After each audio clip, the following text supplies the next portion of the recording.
As always, you know I got another great video for you. This video, we got 7 California dudes who stole $100 million in gold and jewelry. This one of the ones you wonder, like, how did they get caught? Was they running around here wearing jewelry, driving flashy cars? Was it inside work? But whatever type of work it was nasty work. $100 million in gold. Let's get to the video. Several people have been arrested in what authorities say is the largest jewelry heist in U.S. history. KTLA's Omar Lewis live now in Westwood with the details. Omar, good morning.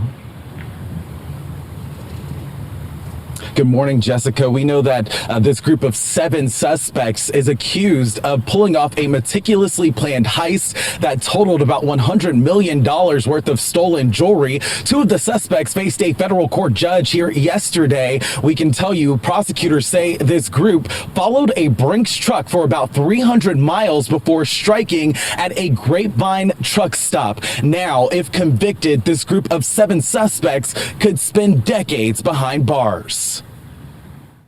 We had a lock on here. You had a lock on here, yeah? And it's gone, so I don't even know where the lock is. We kind of looked around for it, but there's nothing to be found. Okay. This is body cam footage from police immediately after that theft. According to federal prosecutors, it all began in July of 2022. 7 men allegedly began tailing a Brinks semi-truck, leaving an international jewelry show in San Mateo. That truck was carrying 73 bags of gold, diamonds, rubies, and watches. In the early hours of July 11th, it stopped at a Flying J truck stop in Lebec. While one guard was asleep and the driver was eating at the truck stop, authorities say that's when the suspects made their move, cutting the lock and stealing 24 bags of merchandise valued at up to $100 million. So there you have it, 7 dudes. They followed the truck from a jewelry show. Allegedly, one guard was off eating and the other one was asleep, and they stole 24 bags loaded with $100 million in jewelry, gold, rubies, diamonds. And it took them, this was in 2022, and it took them 3 years to catch them. So I wonder what type of lifestyle they was living. Was they out here doing too much? And it's crazy, but let me read a little bit. 7 men have been charged after being accused of being involved in what is described as the largest jewelry heist in U.S. history. On Tuesday, June 17th, the United States Attorney's Office, Central District of California, confirmed in a press conference that the men are accused of stealing around $100 million worth of gold, diamonds, rubies, emeralds, and luxury watches from Brink's semi-truck in July 2022. The defendants have been identified as Carlos, and I'm not even going to say all their names, but they were all from L.A., and they are being charged with 2 counts of conspiracy to commit theft from interstate and foreign shipment and theft from interstate and foreign shipment. Authorities stated that 2 of the men were expected to appear in court on Tuesday.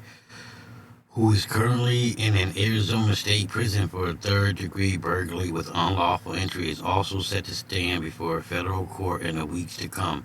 According to the indictment, on the evening of July 10th, 2022, these dudes scouted a Brink semi-truck leaving an international jewelry show in San Mateo, California, with 73 bags containing millions of dollars of jewelry, the release read.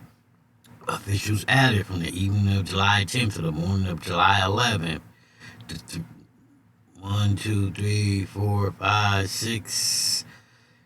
7 co-conspirators followed the Brink's truck approximately 300 miles from that jewelry show in San Mateo to rest stops in Buttonwillow and Lebec, north of Los Angeles. So these dudes was dedicated.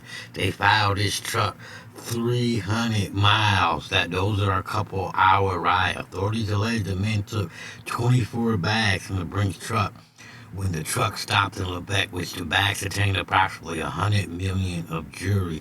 Just imagine, it was 70-something bags. They took 24, and that was valued at $100 million. Imagine if they would have got all of them. I wonder how they got caught. 3 of the dudes Four of the dudes also alleged to have stolen $240,000 worth of Samsung electronics from an interstate cargo shipment in Ontario on March 2nd, 2022. The release continued. Those same defendants in Albany allegedly then robbed a box truck driver of $57,000 worth of Apple AirTags. One of the robbers finished a knife and threatened the driver. The defendants were also allegedly stole around $14,000 worth of Samsung electronics from an interstate shipment in Fontana in May 2022 after attempting to steal from another truck in the city. These dudes could face up to 20 years in federal prison for every robbery charged if found guilty. All defendants would face a statutory maximum sentence of 5 years in federal prison for theft, conspiracy, and charge, and 10 years in federal prison for each theft charge. Authorities added it if the individuals are convicted. So there you have it. Let me know what you think. Get in the comment section. These dudes stole $100 million worth of jewelry. How you think they got caught? What lifestyle you think they was living? You think they was doing too much? But like I always say, I present you with the facts. I give you my opinion on those facts. And if you like how I do that, click that like, share, subscribe, hit the bell, click all, so you can get notifications every time I drop one of these videos. And if you support this type of behavior, cut the shit. That part.